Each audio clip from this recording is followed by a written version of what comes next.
পুলিচে আটক কৰিছিল আৰু আটক কৰাৰ পিছত জেল খাইছিল তেওঁৰ ভায়েকক হাতত দাদি কোপ দিছিলে তাৰ কাৰণে জেল খাইছিলে আৰু জেল খোৱাৰ পাছত জেলতে মানুহজন মৰিছিলে আৰু ওলমীয়া আছিল যে মানুহখন ভৰিটো মাটিতে থিয় হোৱা আছিল একটা চক্ৰান্তমূলক কাহিনী হৈছে এইটো আমি এইটো ভালভাৱে বুজিব পৰা নাই কাৰণ এইটো পুলিচৰ জিম্মাত থাকি জেলতে মৰিল আৰ কিহৰ কাৰণে এনেকুৱা হল উচিত তদন্ত লাগে আমাৰ এটাৰ কাৰণে আমাৰ বহুত আবেদন কিমান দিনৰ পৰা আছিল জেলতে আজি 8 দিন মান হল 8 দিন মান হল বাসুগাঁও থানার পৰা জেলতে ৰেফাৰ কৰছে আৰ জেলতে তাৰ মৃত্যু হয় আৰ জেনেৰেল লেট্ৰিন কোঠাতে তাক ওলমাই আছে আৰ ভৰিটো তলত মাটিতে লগা আছিল আৰ এইটোতো জেলৰ পুলিচৰ অৱহেলাৰ কাৰণে এনেকুৱা হৈছে আৰ কি বিচাৰি আপোনালোকে এতিয়া আমি ন্যায় বিচাৰো কিহৰ কাৰণে এনেকুৱা হল এইটো মানুহটো জিম্বাত আছে জেলৰ পুলিচৰ জিম্বাত আছিল পুলিচৰ জিম্বাত থাকি পুলিচে কি কৰিলে কি পাহাৰা দিলে এইটোৰ কাৰণে আমি ন্যায় বিচাৰিছো জেলৰ ওপৰত যি বিচাৰ কৰিব লাগে আপোনালোকে কৰক আপনি কি বলে ভাবিছিল মানে আত্মহত্যা না হত্যা কৰা বুলি কৈছে আত্মহত্যা আমার তো প্রসেস আছে একটু বেলেগে মারি ওলমাই থৈছে বলি কারণ কি কারণে ভরিটো মাটিত থিয় হওয়া আছিল রশিটো লং পেন এটা লং পেনের লগত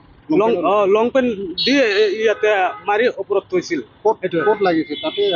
তাতে কিবা ছোট একটা ওয়ালত একটা পাংখা আছে পাংখার লগত ওলমি থাকা আছিল আর এইটো আমি বারবার কৈছো ভালকৈ চাইছে ভালকৈ মই নিজে গৈ চাইছো ওচৰত যাই চাইছো লাৰি চাইছো